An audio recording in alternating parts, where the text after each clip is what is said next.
আমি একজন প্রবাসী, নতুন বিয়ে করে বিদেশ চলে যাই। আমার স্ত্রী আমার বাবার সাথে শারীরিক সম্পর্ক করে, নাউজুবিল্লাহ। 3 বছর পরে বাড়িতে এসে শুনতে পাই এখন আমার বাবা মারা গেছেন। এই স্ত্রী আমার জন্য হালাল হবে কিনা, এখন আমি কি করব?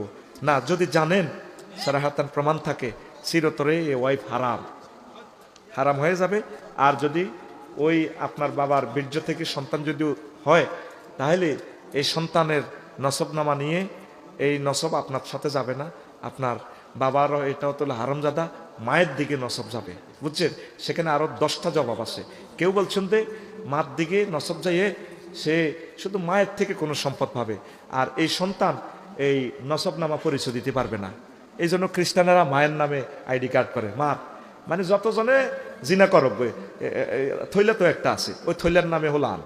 ইসলাম হইল কি বীর্য যার সন্তানের মালিক সে, তো এই বউকে রাখা যাবে না, কোনো প্রয়োজন নেই, এ জানাকারে নেই, রাখিয়েন না তারে।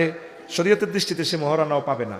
এখন রাষ্ট্র থেকে বাঁচতে হইলে বোঝেন তো, রাষ্ট্রের আইনগুলো দিয়ে কুফুরি মতবাদে চলছে, তারে মহারানা দিয়ে দিবেন, জেল খাটার দরকার নাই, আরেকটা বিয়ে করবেন, একে রাখিয়েন না।